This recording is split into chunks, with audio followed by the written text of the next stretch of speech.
I'll wait like another like minute or two, and then if no one else comes, I'll just start it. But I should be good, right, Brandon?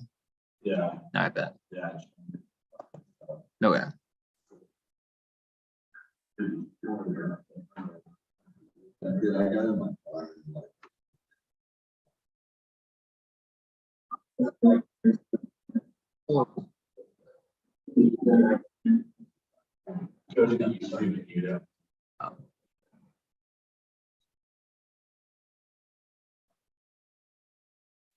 That's the.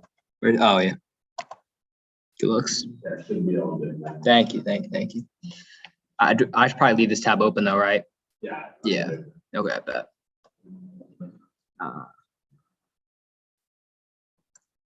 Hope that like the part that was like pouring out is one of the reasons why like some heads didn't show up, because we had a really good turnout last week, and now it's kind of like fucked. Yeah. Those wallet rates. I will get started here in 1 second.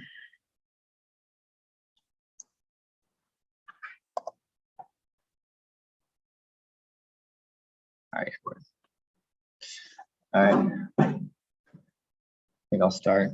I mean, it's obviously very informal today since there's like no one here, but so, you know, all you guys probably know proof of stake tokens, you know, you stake them back to the network, you're an interest, you're a validator, you get rewards for being part of a pool. You know, you guess you could run a node, but that's pretty expensive. I don't run a node. I guess you can, but I think for Ethereum, it's like 33 ETH, Joe, right? Is that to stake on Ethereum? 32.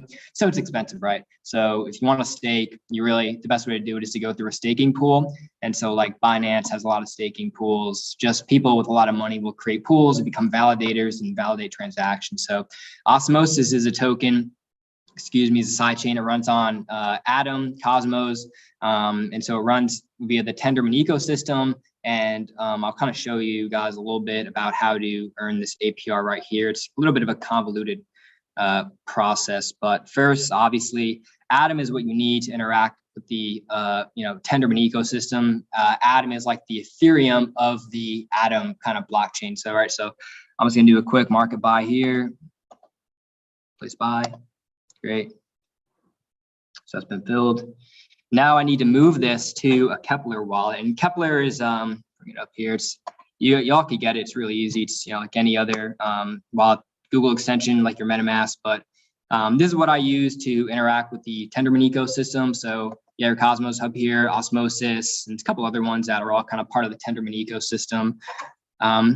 What up? What's up, Mark? How we doing? Where was I? Right, so now I have this I have this Atom in my Coinbase exchange, my Coinbase wallet, so I need to get it to the Kepler, right? So Coinbase is pretty easy to work with. So all you need to do is withdraw right here, withdraw some Atom here. I'm going to send you a crypto address. I don't really love sharing my balance, but it is what it is. So I'm going to withdraw that, send it to an Atom address. Really easy. What's that? Oh, chill. So we got that copied.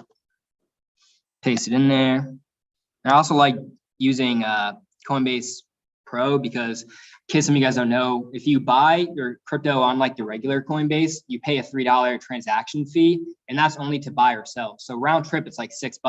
And with the Atom I just bought, it was like a few cents. So it's so negligible. So that's just something to keep in mind. Don't ever buy it on don't ever buy it through like the app on the phone or through regular Coinbase, because it's like a scam. It's just, it's too expensive. Right, so I'll send the max. We're good to go. Hopefully that's the right address. Withdraw it. Oh, let me do it from my phone. And also, just a good idea to always make sure you have two-factor authentication enabled. I just use Duo, but you can use whatever you want, really. Just a good idea. Okay, so we're gonna withdraw that really quick. Cool, so that's done. And you can also always see, so it's pending, right? But we can actually view the transaction on the block explorer. So if you want to view your transaction on Ethereum, you go to Etherscan, I believe is the name of the website, and then here it is for Atom. So waiting for this transaction to pend, basically. Let's go back. It should be done. Probably is. Refresh my page.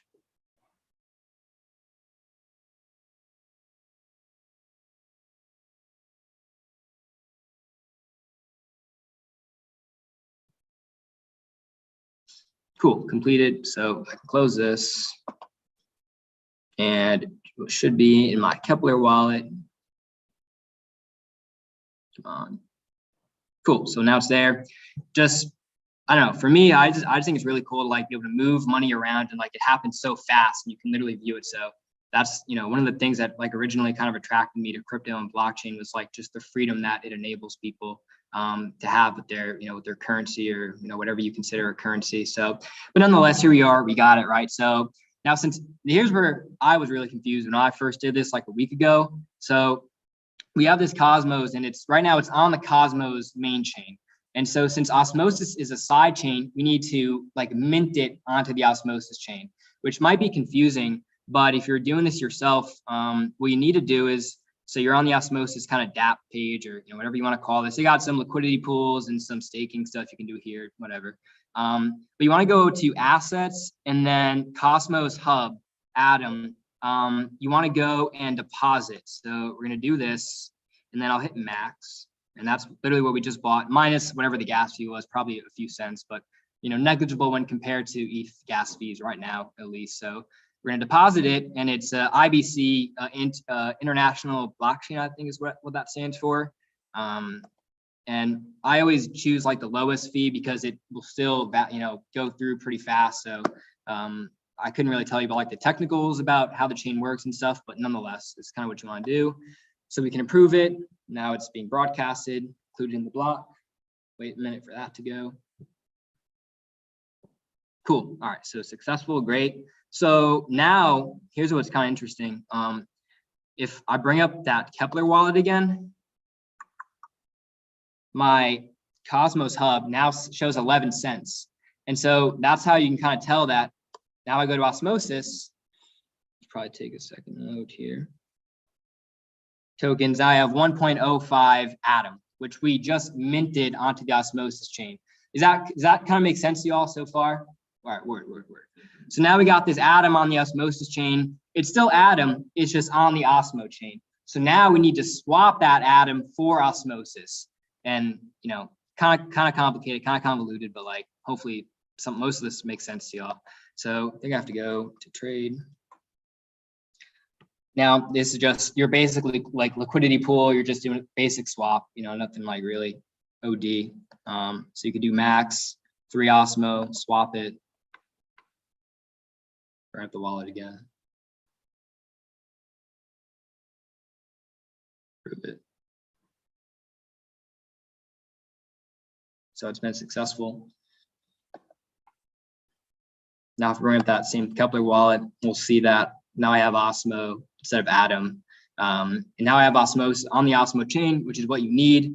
And then from there, I wrote my trust wallet address here, just because I didn't want to give them my password manager, but go back here, bring up the Kepler wallet. Going to send this Osmo, this balance here, put in the address, Osmo amount, and then our average, and then boom, send it. So that'll take a minute to go through. And then I was having a hard time getting my trust wallet to load on my phone. I think it was because I was sharing my screen earlier, and they must have something in the code that like doesn't allow for that. But let me try again here. But nonetheless, that is basically the whole process. So now those tokens are going to arrive in your trust wallet.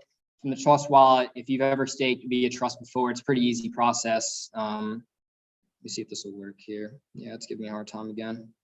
But nonetheless, that's basically the process and kind of what I wanted to show you guys that, you know, you're buying your Atom, you're bringing it to Osmo. Then the tricky part is just minting that Atom onto the Osmosis chain. And then then from there, it's just a swap. And hopefully that makes sense to you guys. And, you know, you could find it on the YouTube. It'll be posted on YouTube. So if y'all need to go find it on there, just watch it again or just hit me up, and then should arrive in my wallet here. Yep, transaction just landed here. So now it's in my wallet and I'm good to go. You just hit stake. And when this page actually works, I'll be able to stake it. And you can choose what pool you want to stake it through. And I can kind of show you guys here actually. If I bring up that same Kepler wallet and I'm on the Osmo chain, there's obviously nothing in there because we just sent it to trust. But if you want to stake it, I have no tokens in there, which isn't helpful. But let's see, go back to Cosmos, I should be able to stake. You can hit stake over here, and then it'll bring up all the different staking pools that you can kind of stake and earn APR from. And you can choose through, this is for Atom, not for Osmosis. So the yields are a little bit lower, but nonetheless, this is kind of, the pools that are listed here are the same pools that are listed on your Trust wallet. So it's a pretty one-to-one comparison, but pretty easy, simple process nonetheless. Maybe to start, it could be a little bit confusing, but I hope that was helpful and was somewhat valuable. And if any of you guys want to try this and have a hard time or get confused, just literally send me a message on Discord. I'd love to help you guys out. And, hopefully that was brought some amount of value to you guys. And yeah, does anyone have any questions with that or anything? Like, are you earning 70% for? And it's an annualized APR. I wish my phone would load here, unfortunately. Well, I could try this actually. Let's see. Yeah, there's something wrong with the Trust wallet right now. So, but it'll land in your Trust wallet, and then you just hit stake right here. It's to the right of receive, and then you'll be able to see all the pools that you can stake from. And there might be a few percentage point difference in terms of the annualized APR. But so you always kind of periodically check your wallet to make sure you're getting the highest APR yield. And if you have to move from one staking pool to another, always just kind of make sure you leave half of one token in your wallet just so you can pay the gas fee. Because that's a mistake that I made when I first was staking my Atom. I was earning 15%, and then I think the pool closed down for some reason. So I was earning 0% on that, which I was like, okay, that's fucking dumb. I'm not gonna leave it in there, obviously. But I didn't have any Atom in my wallet. And so I had no way to pay for the fees. Even though it's so negligible, you still gotta have a little bit in there just to pay for itself, right? So I had to just buy a tiny bit and send it to my Trust wallet. And from there it's good to go. I mean, I use Trust, but y'all can use literally whatever wallet you want. It's still going to be the same staking pools, so regardless, I just use Trust because I have some other tokens I just hold on there, and it's pretty easy process. And shoot, didn't want me to do that.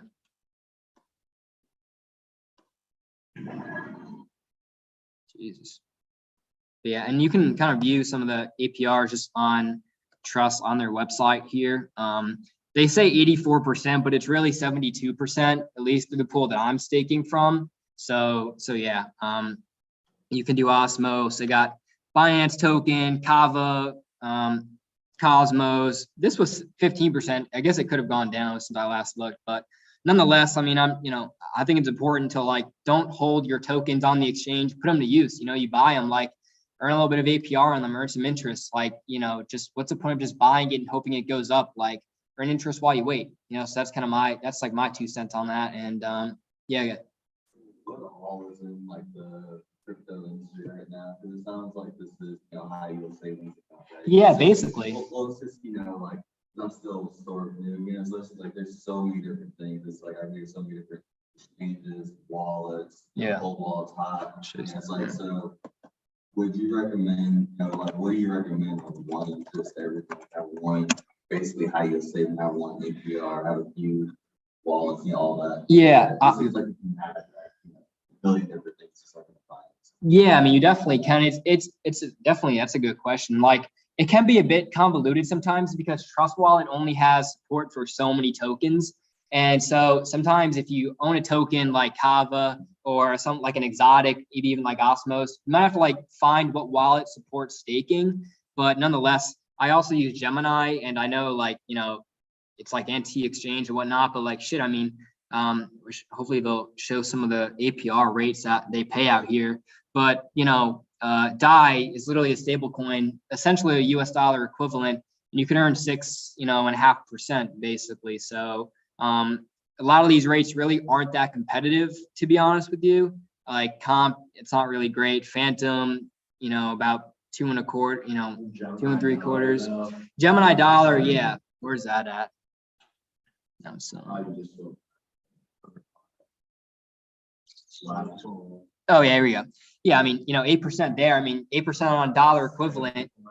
That's crazy, But then again, there's a lot of convolution in terms of taxes and how does a tax factor work, and like a lot of other stuff that goes into it. So, my other question, like with that, so, with people holding stuff in cold wallets, then are they missing out on some of this? Yeah, they are, because it's on a cold wallet. It's Like that's the equivalent of holding stuff in cash. exactly. Yeah. So I don't think there's any way you can have your crypto on a cold wallet and also stake it. It's impossible. I can talk about the tax. Yeah, come up and talk a little bit about that. On stuff. So it depends on how you actually earn the interest. Gemini, it counts as income. Almost anything that you do, like staking, that counts as income. And then it didn't apply to me, so I didn't read too much in it. But there's one thing where if you did it, it would count as capital gains for some reason and not income. Yeah. But basically anything you do is risk-wise is going to count as income. Same as like a dividend, same as dividend income, right? From stock. Pretty much. Yeah. But you'd like file it as miscellaneous income unless you got. I see what yeah. And you do a 1099. I see what you mean. Yeah, I mean, it's kind of like confusing for me. You're young, you haven't really done taxes before, so for me, it's been confusing. And try to get your hands on your 1099 from the exchange, and you should be good to go. Just include the income on your tax return, and yeah. And even if you don't get the 1099, you're still report income. Yeah. If it's under $600, they're not going to send you one. Oh, that's their reporting threshold. Yeah. So you gotta download CSV and calculate your. I'm not doing that. I have a lot of fucking tokens I hold on like hot wallets. I have staked through pools. That's not getting included on my tax return. If they come after me, whatever. Like, yeah, is what it is. But if you want to do the trading, that's all. That's all I had to really show you all. It's 6:48. Oh no. Yeah, whoa, chill. Maybe I'll try and do something like this every week, just show like another way to stake your tokens and some along these lines. I hope that at least some of you guys learned something there. I'm good. Well, I'm glad then. But Kalen, it's all yours. Kalen, you want me to go to the drive? All right. I'll just bring it up here really quick. From. Yeah, do y'all like the new logo, by the way? You guys have seen that? Is it? Yeah. Oh, and I recommend you guys, if you're, executives or if you're a director, like capitalize on the club as much as you can. Like follow it on LinkedIn and add yourself as a employee or member or whatever it's called. Because I mean that's just one other thing you can break up in an interview. If you're people actually reach out if they're just cruising too. Yeah, exactly. People have reached out to me already, just having the head of trading thing. People have reached out to a few directors that we have set up. So yeah, if you're in the programming thing, feel free, go ahead. My number you had programming is possibly. So if any of you guys are interested in that, please talk to me. See if we can work it out. Do I have to stay on this screen? Because there's gonna be probably. If you want to close to my tabs, you can. Which ones are fine to close? Like this one? Yeah, that one. Don't close the YouTube one. Yeah. Osmosis is good. Yeah. All right. Well, cool. Yeah. Thank you guys. Obviously we had a little bit less of a turnout this time because it started fucking pouring down raining for some reason. So this will probably be very quick. I don't have to go over everything. Who here basically wasn't last, here in the last meeting? Was everyone here? Okay, cool. So I can just skip that then. So you guys basically know what the trading department is, but for anyone who might be listening for this on YouTube, we're starting a semester-long reoccurring trading competition between everyone in the club and the club itself. I'm Kalen Williams, if you guys don't know who I am, and I'm gonna be the head of trading. I have about 5 trading directors. In this meeting, we're gonna be going over basically the overview. Well, that's basically what I just said, the overview of what this trading department is. I don't have to cover the trading directing roles because none of them are here at the present moment. We're just going to go over the markets, the effects on Bitcoin, Ethereum, and Sol, an education section, weekly predictions, what's going to happen, what do we think is going to happen over the next 7 days when we have this meeting again, and then getting actually signed up for the trading competition. That's the one thing we can actually do now. If you guys want to, we can go ahead and sign up now since there's not that many of us, or we can do that at the very end. What are you guys thinking? Just go ahead and do it, or all right. So so if you guys want to get on Google and go to, is this on your email, Lou? Yeah, it is. Can I sign in on the, is it already signed in? Like this one, right? Yeah, it is. Okay. All right. If you guys want to go on cryptoparrot.com. I cannot type on this computer for some reason. And I encourage you guys, use your Clemson Gmail, but if you want to use your personal, feel free and go ahead. And I'm going to sign up and make the club account right now. So this will be the one that's managed by who? Just me, you, just essentially, anyone who can sign in, basically. Yeah, exactly. Clemson.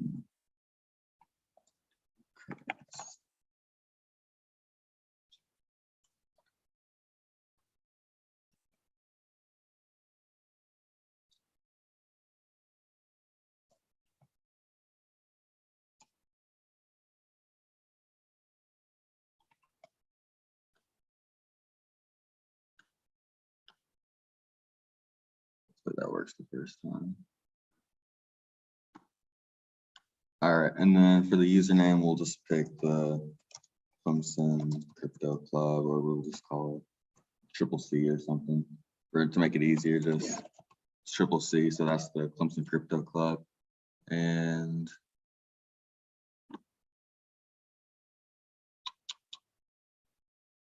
that's weird. Oh, it says already taken. That's why. Okay. I know blockchain there. We're having a trading competition too, and they use crypto there. So.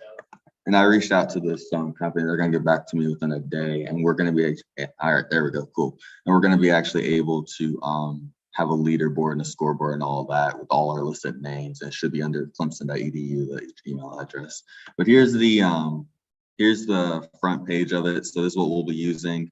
As you can see at the top of your portfolio, they start you off with $100,000, obviously, of simulated money. It's not real. If you go over to My Trades, you can see what trades you made and when you made them. Obviously, this club has made no trades yet. You can see what kind of crypto they offer. They offer almost everything. I mean, you see XRP, you see, as well, you see just every polka dot, right? They have news, and then right here under competitions, that's where we'll be. And then once we get that set up, which is again should take no less than maybe a few days or something like that, there'll be actually a leaderboard and everything. And there's really not much to say about this right now. It's like this is what we'll be using. And then once everyone gets signed up, like you guys are signed up right now, and I'll actually be coming back on here at the end of the presentation to actually make the first trade on behalf of the crypto club. But you'll see why we're making a trade. It's not going to be anything crazy. I'm not going to put it all in Dogecoin or anything like that. So I went over the overview, and now we can just go over loads.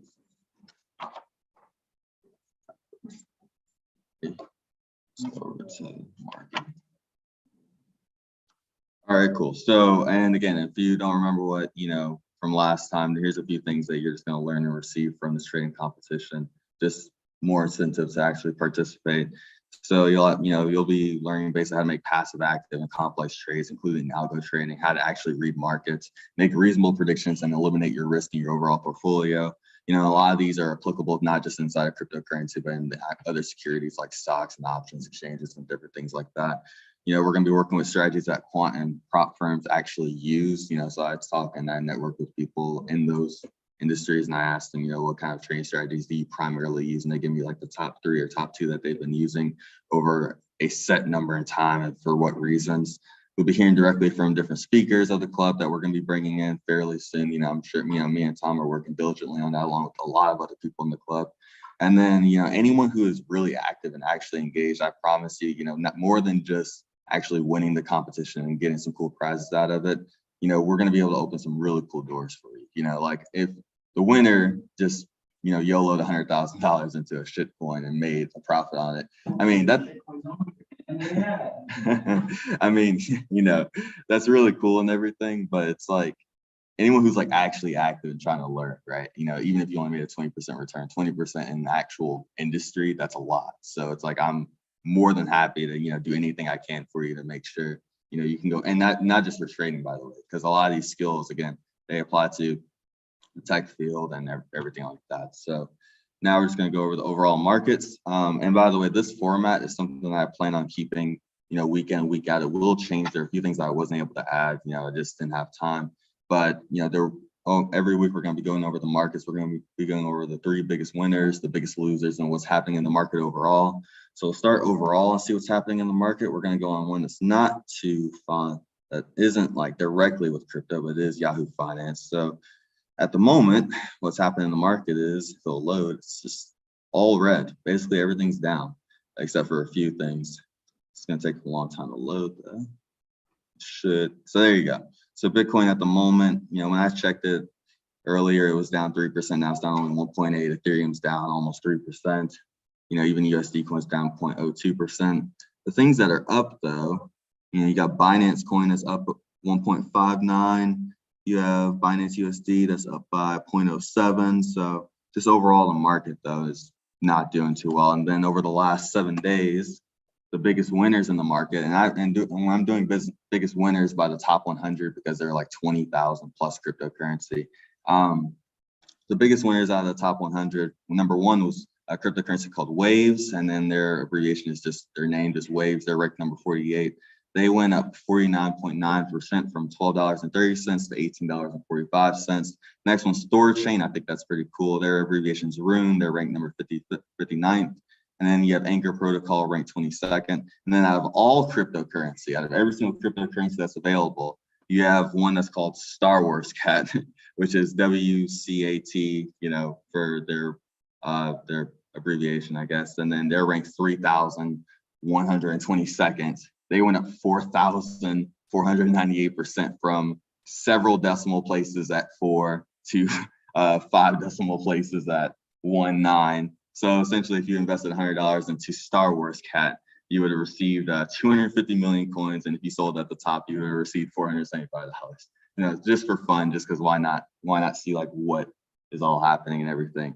But to actually go into this just a little bit more, so we're going to look at the number one mover of the last week. So we're going to look at Waves. So Waves on coinmarketcap.com, which is where I got most of this information from, they're actually up. They're even up even higher. They're trading at about 1850 this morning. Now they're trading at 22. I should have bought in. That was fun. So, and let's see. So if we just look at this data over the last 7 days, and we just analyze this, because investing is more than just figuring out what happened. You know, it's trying to see, you know, what are trends going on right now, and like, let's see if we can keep investing in this, because maybe this 22, maybe the next week it turns into, you know, 28 or something like that, right?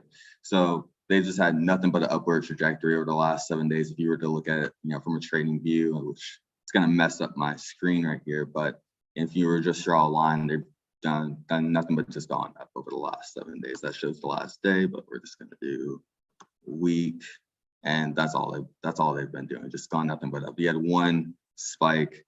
But Waves, if you don't know about it, you know, I wanted actual research on these cryptos and see what's going on. Looks like they have a market cap of just about 2.5 billion.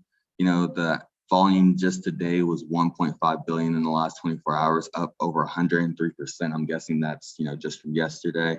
They have a circulating supply of 100 million different coins, and that's, they're basically at total capacity. I don't understand how that happens, but that still doesn't tell you exactly why they went up almost 50% in just the last 7 days. So if you look at them as a company and see what they offer. So Waves is basically a proof of stake coin that uses an open source platform for decentralized applications. And they specialize in security. And they are used primarily on open source financial applications, and everything that I found on them says that they are integrating they're coming out with something called Waves 2.0 that they're trying to integrate at the exact same time as Ethereum 2.0. So and it's really weird because this apparently is also being bought up by different countries in Europe and used as staking tools for the Ukrainian-Russian conflict that's going on right now. So if you just basically put the pieces together and figure out, okay, why have they gone up? And if you just do a little bit more research, it basically sums it up right here somewhere in this article, if I can find it, where they say they're coming out with a 2.0, just like Ethereum 2.0. They want to increase the interoperability with other networks, especially the Ethereum virtual machine. And there was one line in here that basically said exactly why they went up by 50%. I'm going to try to find it for you guys. But they're a Miami-based company. They're developing products for the U.S. market, and can't find it. But where's it at? There it is. So they went up so the volume went up by 200% this week because Binance said that they would accept the token. That's the primary reason. So although they're coming up with new updates, they're coming up on new exchanges and things like that, the reason why they went up by 200% is just because Binance basically announced that. And I guess this is a popular cryptocurrency among a certain demographic of people who follow this exact thing. So that's why they went up by 200% in volume and went up by 50% in value in the last 7 days. So, and if you just go to the biggest losers, again, top 100, Uniswap is the biggest loser over the last 7 days. They went down by almost 15%. There's another coin called Secret. They're ranked number 92nd. They went down about 13%. Then Aave went down about, again, almost 13%. Then I have all cryptocurrency. You have Crypto Rockets ranked, again, 3,000 something. It went down 99%. So as close to 100% as you can get. So again, if you invested $100, you lost $99 out of that. You'd have $1 left. That's about it. Uniswap, I did the same analysis with Uniswap, and Uniswap is a lot more popular than I know than Waves. I'm pretty sure you guys are familiar with it if you've not heard about it. So what I'm going to do is I'm just going to skip down to essentially this right here, the article, because again, you want to know why these things happen, not just be like, oh, they happened, so Uniswap happened because the people who are, here it is. So in a tweet cited by the Uniswap team, some members in the crypto community expressed concern that basically just security concerns that their stake in Uniswap is basically being held by a centralized Ukrainian exchange. And obviously Ukraine, there's a lot of stuff going on right now. So Uniswap went down by, I believe I said, what I say? It was like, yeah, about 15%, because the stuff happening in Ukraine, and Ukraine has apparently a lot of that. And yeah, they're just calling, people who are investing in are just calling for a more secure approach. And more people invested in Polkadot this week, which I guess is Uniswap's competitor. I'm not sure. I tried to find data on that, but nothing came up. And I tried to see if they maybe move in opposite directions, but Polkadot was down as well. So I'm not sure why that's mentioned exactly, but just overall, that's why it went down, because people and the Uniswap team and the crypto community expressed concern that, these wallets are being held by a centralized Ukrainian exchange. I tried to find out how much was in those wallets. I couldn't find it. And they're just afraid that, however many millions or, more are going to be lost in the conflict that's happening right now with Ukraine. And I think I just stopped the share. Brandon, I stopped the share. Yeah. Sure, yeah. Gotcha. Just go to screen. This? Yeah. Okay. Is it good now? All right. Bet.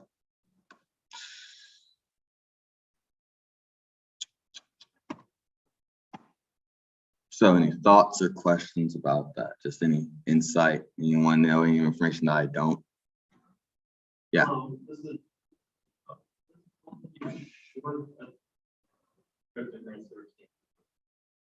So can you? I think you can, right, Tom? Okay. So shorting is essentially just another word for saying betting against. So I don't know how you would short a crypto. How would you? You have to short the futures contract most likely. They have potential futures. Yeah. They never had to be able to go short, basically. Yeah, exactly. Oh, yeah, all the major exchanges. Yeah, but you're just betting it. You're just betting that it'll go down.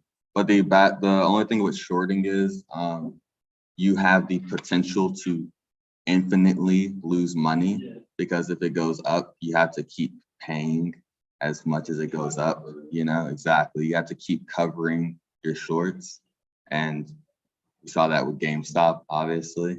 You know, and AMC and stuff like that. If you want to bring it back to the stock market. And then this education, I actually don't really have anything here yet, but you know, it's a good thing that not many people show. So there's going to be an education section every single week, and essentially, I'm going to be going over, you know, beginner to advanced level topics, and these are things that me and my training directors go over. And I encourage a lot of input in here, you know, because I don't know exactly where all of you are at. Like for example, you just mentioned shorting.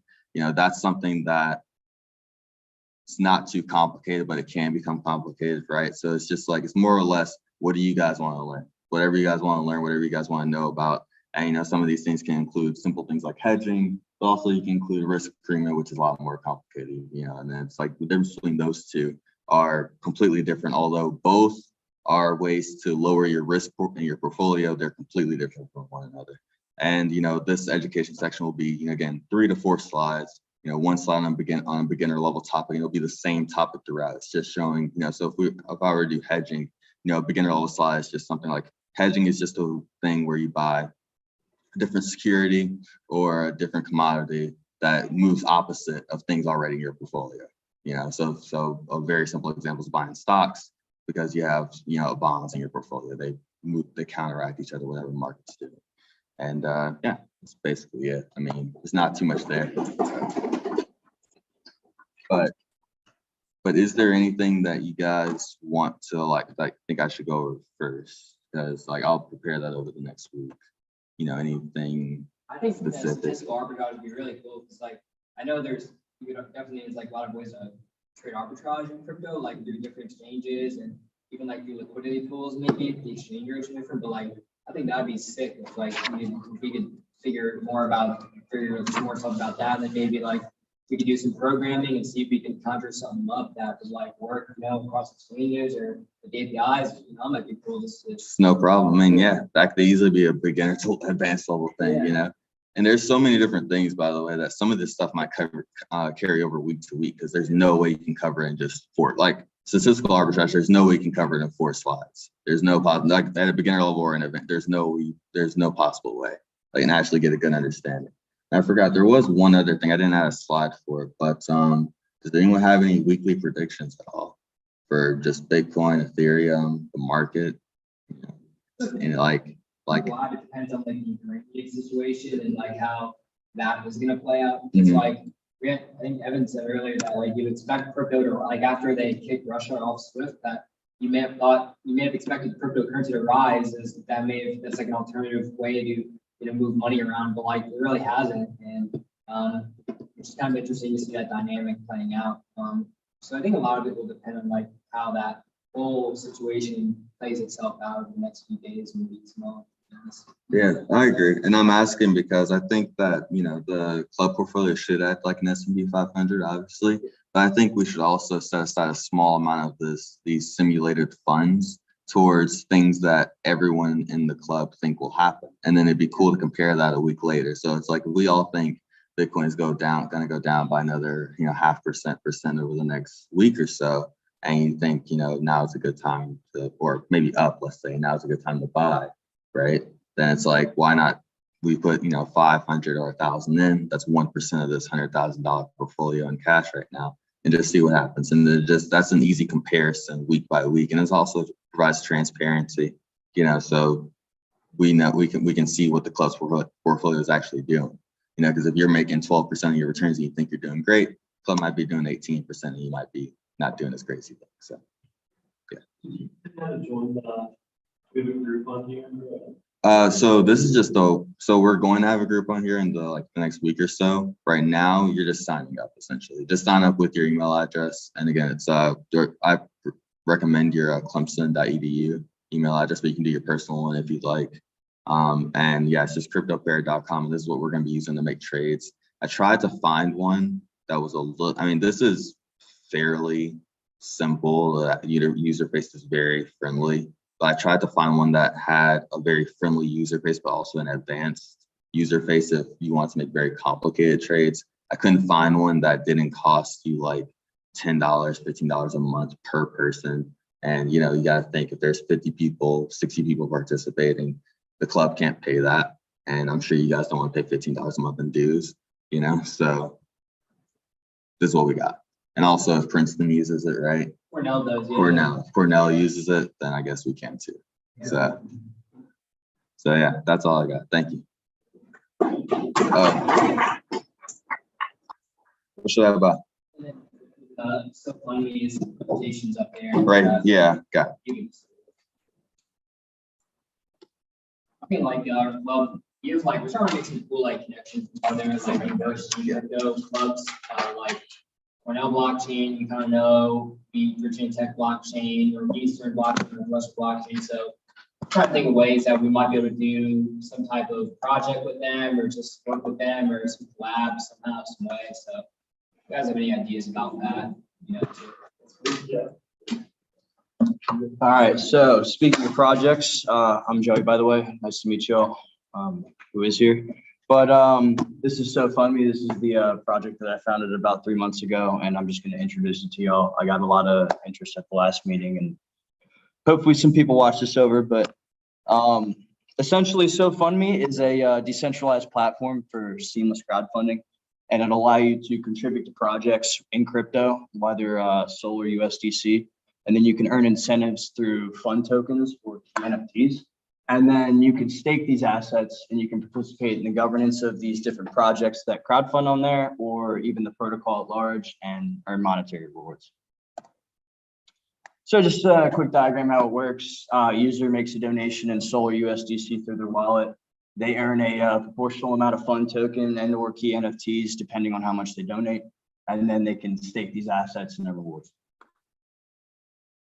And then just a little bit of why I'm doing this and why this is all happening right now. Recent events pretty much just kind of driven me to do this. The Canadian trucker protest was really like the main thing that pissed me off. Like GoFundMe, they had, I think 8 or 9 million, if somebody can correct me on the number, 11 million, up to 11 million. And GoFundMe tried to freeze and then take their money. And then the Canadian government went after them, and then they raised in Bitcoin. And that pretty much proved the merit of a protocol like this to me. So I sprung into action. And then basically this presentation, we're partnering with the Clemson Cryptocurrency Club just to bring a variety of different opportunities to club members. It'd be a great opportunity if anybody here is like looking to start their own Web3 startup one day. And basically we're planning to just do some workshops and ultimately just provide funding and opportunities through the protocol to club members just looking to build cool stuff in the future. And yeah, just a little bit of what's next. We're going to launch the Discord to the public this week and start our marketing campaigns on social media. And then within the next few weeks, we're going to be dropping our 5,555 key NFTs for early adopters, and just to crowdfund the project. And while we partly started some development already, after that, we'll be pretty much off to the races in developing the platform and getting it professionally audited and out to the public. So yeah, that's pretty much all I got. If anybody here is interested, or if anybody on Zoom watches this afterwards, just come talk to me. And yeah, that's all I got.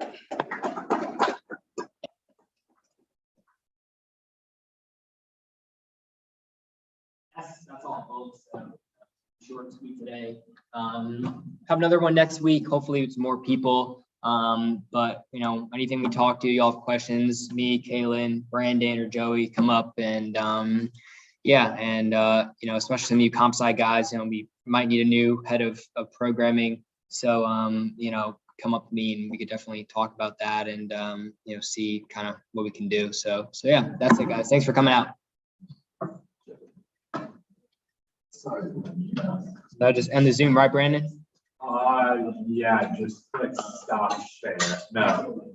Oh yeah. Maybe it's just